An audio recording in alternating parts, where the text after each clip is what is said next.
Could we find beauty within broken pieces?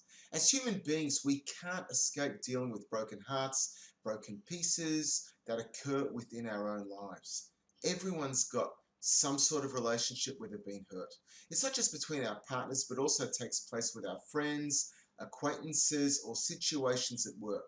After all that investing of time, money, energy, and resources in the relationship, and it still didn't work. How frustrating. According to the Encyclopedia of Psychology, marriage and divorce are both common experiences. In Western cultures, more than 90% of people marry by age 50. Healthy marriages are good for couples' mental and physical health, as well as children. Growing up in healthy, happy homes protects the children from mental, physical, and educational as well as social problems. However, unfortunately, about 40 to 50% of married couples in the United States divorce, and the divorce rate for subsequent marriages after the first divorce is even higher. According to the report, Workplace Conflict and How Businesses Can Harness It to Thrive, 85% of employees deal with conflict on some level. 49% of conflict is a result of personality clashes and wearing egos. So we see that relationships, both personal and professional, can be as fragile as glass. That's if it's not going to be nurtured by both sides, they can shatter into very painful, broken pieces, leaving us heartbroken. Even the strongest relationships can be subject to disintegration. So since we're talking about shattered pieces, I want to tell you a beautiful story of how we can learn from the breakages that we all experience from time to time in life. This is from a New York Times bestseller called Small Miracles from Beyond by Jutta Halberstam and Judith Leventhal.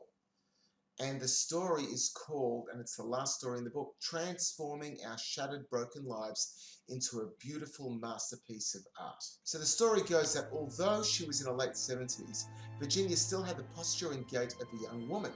Her husband Alexander was a serious man with a very sad story, and Leah, their daughter-in-law, always felt that Virginia was the joy and sunshine that he deserved to live out his life with.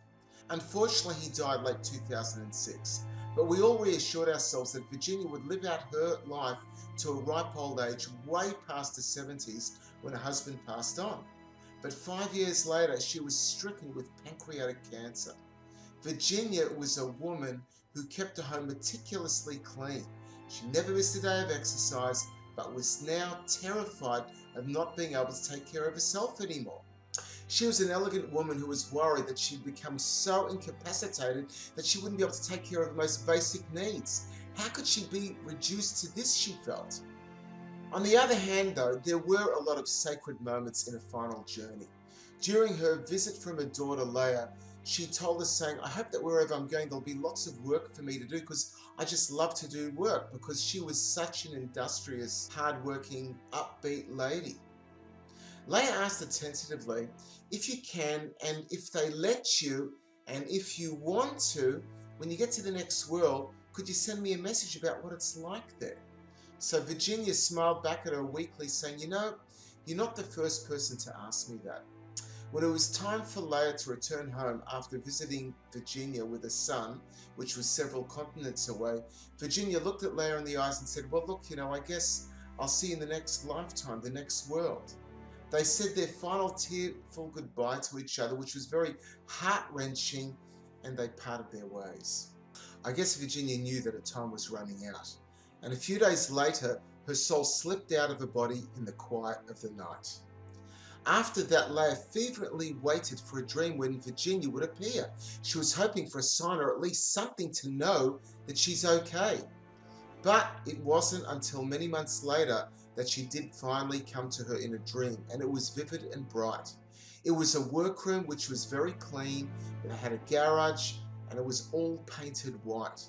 There was this table in the middle of the garage with a kind of a boxing machine in the center.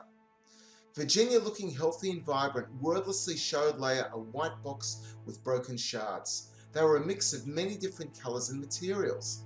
Virginia then poured this box of shards into the box machine, and from the bottom came out this most magnificent mosaic vase. It was a true work of art. There were no words to describe this otherworldly beauty of the way all the pieces miraculously fit together. The shape was very unusual, and it didn't appear that a vase like this could exist down here in this world. The pieces were being held together by a force that wasn't visible to the eyes. Leia was in absolute awe of what she saw. Virginia told Leia to pick it up and take it with her, but Leia said, "I can't, it's too big." So Virginia countered with a, "No, it's not." And then as Virginia handed it over to Leia, it shrunk down to the size of a small gift box that could hold a shirt. And when Leia reached out to receive the box, the dream dissolved. So the gift to us from this message in this dream is that in this world of broken pieces, we can take the fragments of our lives and even the shattered lives of others and transform them into the most exquisite otherworldly vessels. There is an invisible force that holds our dreams, our visions, our mistakes, our triumphs, our very existence together. The gift in this dream was the knowledge that all of our broken pieces in our lives are continuously being put together on all levels. We just can't see it, and we don't understand how it's occurring in our earthly existence. But in the next world, all the shattered shards merge together to create this beautiful work of art. The human beings we once were are no longer broken, but whole, perfect, impeccable, and complete in a revealed, open, manifest way. So things aren't always what they seem to be. So why don't we just take our own broken pieces and be aware that on a deeper level, they come together to create this beautiful masterpiece of art, which is this world and this life. Sure, there's pain in a broken heart. Sure, there's pain in a broken relationship. Sure, there's pain from your boss, your co-workers. But if that was part of our journey, then after a period of mourning and crying and healing, we have to take those broken pieces and transform our lives by realizing that on a deeper level, there's this beautiful mosaic that lies underneath. We may not always be able to see it on the surface, but it does exist on a deeper level. So the challenge is to take our negatives and unveil and reveal the positives that lie deep underneath, because they do exist on some level, and we want to use those broken shards of our life to create our own mosaic that can help ourselves and others too. So summing up over here, step 1, have compassion for yourself by allowing the grieving process to take place.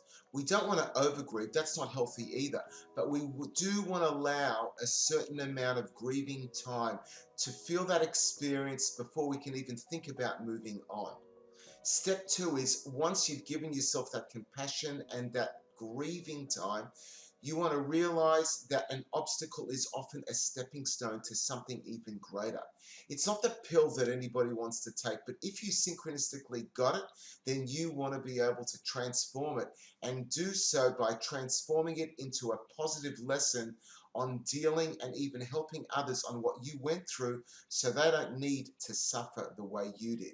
So step 2, look for that mosaic, that gem in the external mud of life, and transform it to the beauty that it really is. Step 3 is then to give those gems away.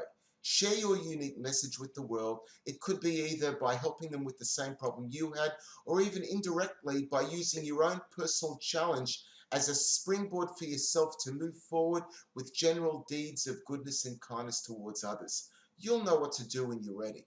And the best part is that what you give, you get back in all sorts of synchronistic ways that you might not even see. It's called the law of reciprocity, and it does happen. Just try it and you might even see it for yourself, but not always. Now, that doesn't mean that you haven't been reciprocated. It just means that you don't see the reciprocation that the universe is giving to you in the moment, but it's still happening.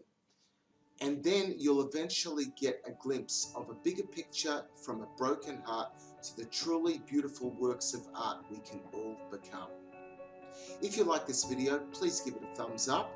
And if you haven't done so already, please hit the subscribe button and the notification bell so you'll get notified and you won't miss out every time we upload to this channel. Until next time, bye for now.